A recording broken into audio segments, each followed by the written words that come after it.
Lecture of ancient history. पहले lecture introduction to the history में हमने समझा था कि हिस्ट्री का कैसे सब डिवीजन किया गया है on the basis of sources.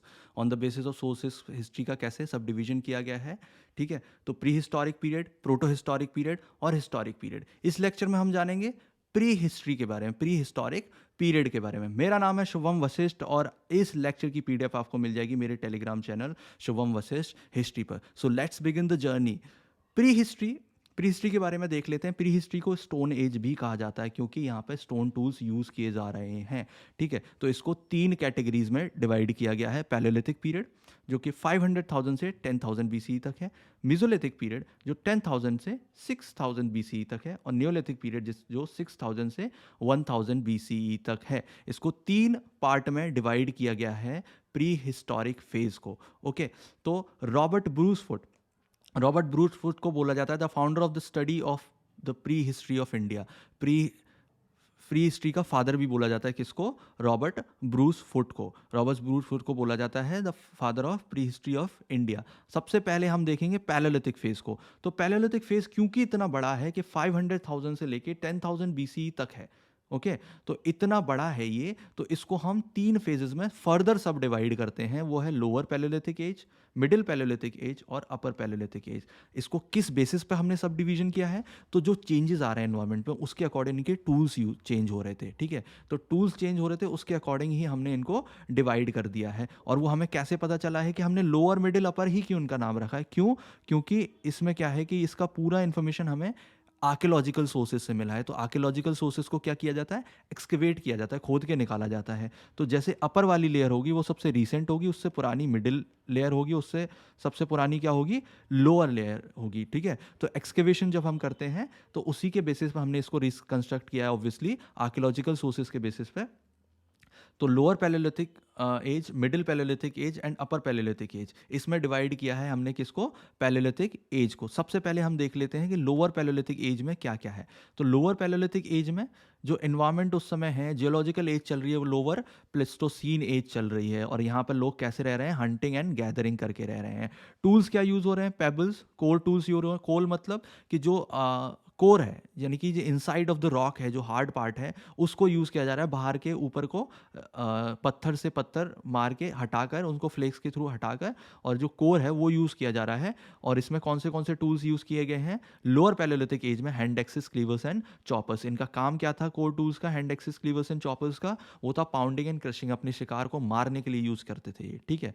तो इसमें हम देख लेते हैं इन टूल्स को कि टूल्स क्या क्या हैं। Hand axes, cleavers and choppers. जैसा कि मैंने बताया, रॉबर्ट ब्रूस फुट जो कि father of prehistory of India हैं, उन्होंने क्या किया था? उन्होंने अतिरम्पकम, बहुत ही फेमस साइट है प्री हिस्ट्री इंडिया की, तो वो किसने डिस्कवर करी थी? रॉबर्ट ब्रूस फुट ने। उसके अलावा गुडियन केव्स, ये भी किसने डिस्कवर करी थी?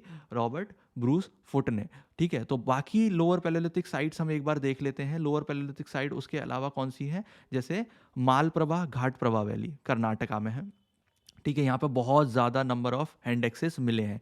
लेंगनास जो कि साबरमती वैली में है, ये किसने डिस्कवर की थी? एच.डी. संकालिया ने। बिलन वैली उत्तर प्रदेश, नवासा महाराष्ट्र, पोटवार प्लेट्यू और शिवालिक, ठीक है। और दिंदवाना राजस्थान। ये क्या होगी? लोअर पैलेलिथिक साइट्स हो गई, ठीक है। तो लोअर पैलेलिथिक हमारा हो गया। यहाँ पे हैंड एक्सेस, क्लीवर्स एंड चॉपर्स हमने देख लिए कि यूज़ हो रहे हैं। उसके बाद हम नेक्स्ट देखते हैं कि मिडिल पैलेलिथिक एज में क्या चेंजेस आ रहे हैं। तो मिडिल पैलेलिथिक एज में जो जियोलॉजिकल एज है वो भी चेंज हो चुकी है, वो भी मिडिल प्लेस्टोसीन एज हो गई है। और यहाँ पे भी लोग अभी क्या कर रहे हैं? हंटिंग एंड गैदरिंग करते हैं। इसका फादर किसको बोला जाता है? इसका फादर बोला जाता है एच.डी. संकालिया को। यहाँ पे फ्लेक टूल्स यूज हो रहे हैं, स्क्रैपर्स एंड बोरर्स, ठीक है, मेड बाय लेवलॉयस टेक्निक। ये मैं अभी बताऊंगा कि लेवलॉयस टेक्निक एक्चुअली होती क्या है। तो फ्लेक टूल्स किस लिए यूज हो रहे हैं? स्क्रैपिंग एंड स्लिटिंग के लिए यूज हो रहे हैं, ठीक है। लेवलॉयस टेक्निक क्या है? लेवलॉयस टेक्निक है जिसमें कि एक बड़ा स्टोन हैमर, उससे दूसरे स्टोन को ठोका जाता है जिससे कि उसकी स्क्रैप्स, बाहर का जो परत है वो निकल जाए और शार्प फॉर्म में हमें कोर मिल जाए। तो किस तरीके से हमें वो कोर मिलेगी शार्प फॉर्म में? इस तरीके से हमें वो शार्प टूल्स मिल जाएंगे। ये क्या है? फ्लेक टूल्स हैं, ठीक है। और इसमें हमने क्या क्या फ्लेक टूल्स देखने हैं? Scrapers and borers. तो पैलेलिथिक एज में हमने क्या कर लिया? हमने लोअर कर लिया, हमने मिडिल कर लिया है, जहाँ पे कि हमें फ्लेक टूल्स मिल रहे हैं, यहाँ पे हमें क्या मिला है, हैंड एक्सेस, क्लीवर्स एंड चॉपर्स मिले हैं। अब हम देख लेते हैं कि अपर पैलेयोलिथिक एज में क्या चेंजेस आ रहे हैं। तो अपर पैलेयोलिथिक चेंज में ऑब्वियसली ये चेंज हो गई है यहाँ पे जियोलॉजिकल एज। तो यहाँ पे क्या हो गया, अपर प्लेस्टोसीन एज आ गई है। यहाँ भी हंटिंग एंड गैदरिंग हो रहा है, लेकिन यहाँ पे टूल्स क्या है, ब्यूरेंस एंड ब्लेड्स यूज हो रहे हैं। किस लिए यूज होते हैं, स्लाइसिंग एंड एनग्रेविंग के लिए।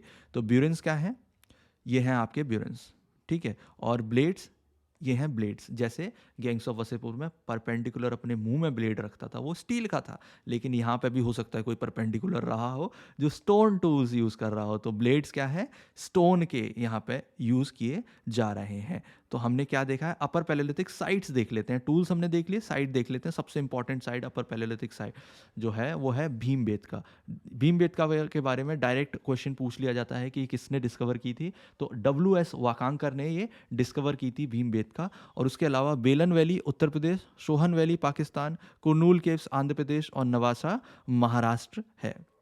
तो पैलेयोलिथिक एज में हमने लोअर कर लिया, मिडिल कर लिया, अपर कर लिया। लोअर में हमने देख लिया hand axes, cleavers, choppers, flake tools देख लिए मिडिल में, और अपर में हमने बाकी जो टूल्स थे वो भी देख लिए कि अपर में हमारे पास क्या क्या टूल्स हैं।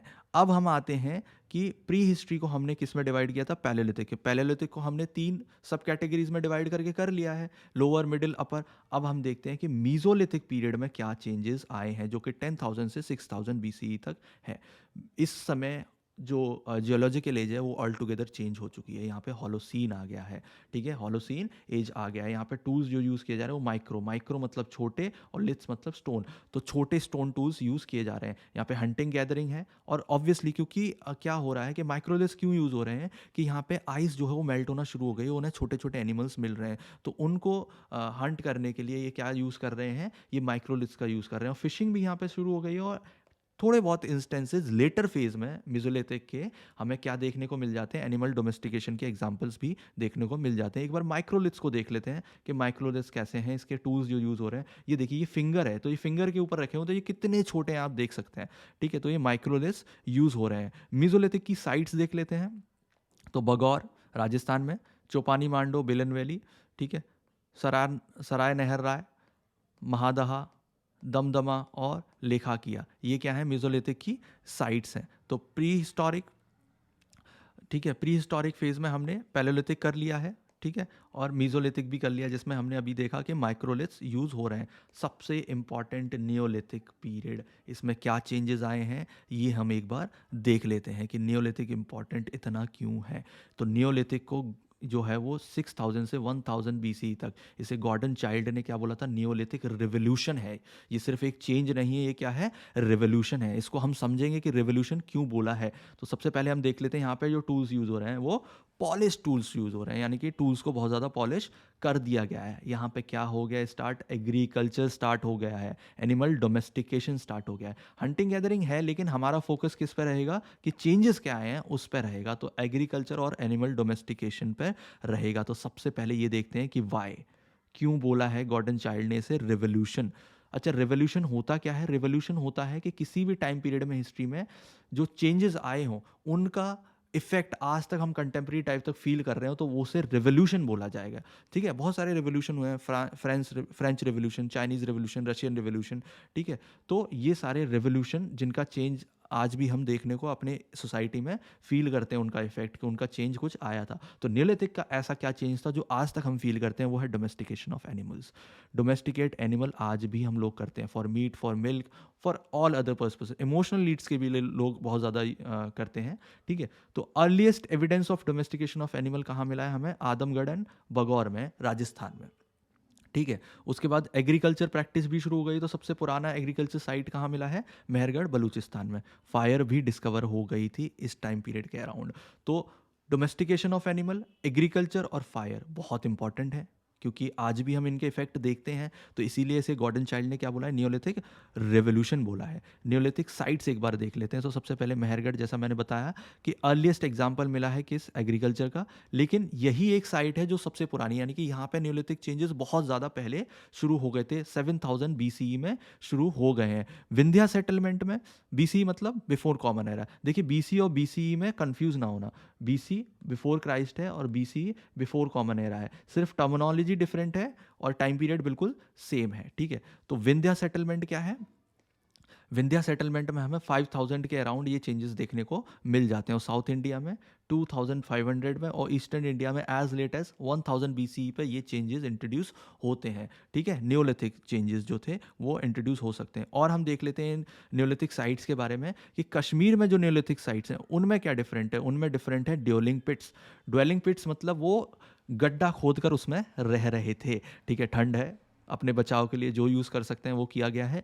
तो क्या कर रहे हैं वो ड्वेलिंग पिट्स में रह रहे हैं। बुरजा होम गुफकराल ये कहाँ पर है? ये कश्मीर की साइड्स हैं, और यहाँ पे डिस्टिंक्टिव फीचर ये है कि यहाँ पे बोन टूल्स यूज़ किए जा रहे हैं। बोन टूल्स इसके अलावा सिर्फ और सिर्फ हमने चिरंद में देखे हैं जो कि बिहार में है, ठीक है। लेकिन यहाँ पर इतने ज़्यादा अबंडेंस में बोन टूल्स यूज़ हो रहे हैं, ठीक है। तो एक बहुत बड़ा डिस्टिंक्टिव फीचर है। डोमेस्टिकेशन ऑफ डॉग्स, मतलब डॉग को जो डोमेस्टिकेटेड डॉग्स थे उनको उनके मास्टर्स के साथ दफना दिया जाता था, ठीक है। कुछ मान्यता रही होगी, लेकिन हमें देखने को मिलता है कि डोमेस्टिकेटेड जो एनिमल्स थे उनको उनके मास्टर के साथ ही दफना दिया जाता था। आदमगढ़ MP और भगौर राजस्थान में हमें सबसे अर्लीस्ट एग्जाम्पल, जैसे मैंने अभी बताया था, कि एनिमल डोमेस्टिकेशन के मिले हैं। और साइट इसके बारे में न्योलिथिक के बारे में कौन सी है? रायचूर द्वाब जो साउथ इंडिया में, दाउजली हदिंग जो कहाँ पर है? असम में है, और लेखा किया जो कि मिर्ज़ापुर UP में है। देखिए हमने अभी तक कर लिया है पैलेयोलिथिक, मीजोलिथिक और नियोलिथिक। प्री हिस्ट्री खत्म है, लेकिन आर्कियोलॉजी के बेसिस पे हम जो डिस्कवर कर रहे हैं वो छोटा सा एक पोर्शन और है, वो है स्टोन एंड कॉपर फेज, जिसे चालकोलिथिक फेज बोलते हैं। तो चालकोलिथिक फेज दो फेजेस में डिवाइडेड है, ठीक है। एक प्री हड़प्पन फेज, एक post Harappan phase. Indus valley civilisation यानी कि हड़प्पन फेज कब से कब तक था? 2200 BC से लेके 1700 तक। तो इसके पहले और इसके बाद जो चालकोलिथिक कल्चर है, यानी कि स्टोन भी यूज़ हो रहा है और उसके साथ साथ कॉपर, जो फर्स्ट मेटल ह्यूमंस ने यूज़ किया था, वो भी यूज़ हो रहा है। तो इसके बारे में थोड़ा सा हम देख लेते हैं कि चालकोलिथिक कल्चर एक्चुअली है क्या। तो चालकोलिथिक कल्चर कहाँ कहाँ है, ये डायरेक्ट क्वेश्चन पूछे जाते हैं, और वो कल्चर कौन से टाइम पर प्रेवलेंट था। तो गानेश्वर जो कल्चर है वो सीकर राजस्थान में है, और ये इसकी एग्जिस्टेंट टाइम पीरियड था 2800 से 2200 BC तक। कायात कल्चर जो MP में था वो 2000 से 1800 BCE तक, और मालवा कल्चर 1700 से 1200 BCE तक। इसके अलावा जॉर्वे जो कि 1400 से 700 BCE तक हमें देखने को मिलता है। ये है चालकोलिथिक कल्चर, जहाँ पे कि हमारा कॉपर भी यूज़ हो रहा है और स्टोन भी यूज़ हो रहा है। इसके दो बिरियल्स, थोड़ा डिफरेंट बिरियल्स यूज़ किए जा रहे हैं, दफनाए जा रहे हैं लोगों को। जैसे महाराष्ट्र में उनके डेड को वो अपने दफनाते थे घर के नीचे ही, नॉर्थ टू साउथ पोजीशन में, अंडर देयर हाउस, ठीक है। नॉर्थ से साउथ ओरिएंटेशन में, और साउथ इंडिया में क्या ओरिएंटेशन? ईस्ट टू वेस्ट रख रहे थे, ठीक है। तो हमने चालकोलिथिक भी समझ लिया। हमने क्या समझा इस लेक्चर में? पैलेयोलिथिक पीरियड पूरा, कि कैसे उसे सब डिवाइड किया गया है, ठीक है। लोअर, मिडिल, अपर में, ठीक है। किसमें हमने क्या डिवाइड किया है कि सबसे लोअर, मिडिल और अपर फेज में। फिर उसके बाद मीजोलिथिक पीरियड हमने माइक्रोलिथ्स के बारे में देख लिया। नियोलिथिक में क्या क्या चेंजेस आए, क्यों उसे नियोलिथिक रिवोल्यूशन बोलते हैं, ठीक है। और हमने ये पूरा कर लिया। उसके बाद हमने क्या किया था? उसके बाद हमने किया कि चालकोलिथिक फेज है जिसमें कि कॉपर भी यूज़ हो रहा है, स्टोन टूल्स भी यूज़ हो रहा है। Pre history is done. इसके बाद थर्ड लेक्चर में हम देखेंगे कि प्रोटो हिस्ट्री यानी कि इंडस वैली सिविलाइजेशन क्या है। इस लेक्चर की PDF आपको मिल जाएगी मेरे Telegram channel Shubham Vashishtha history पर। Thank you for watching. Do join in for third lecture. Thank you.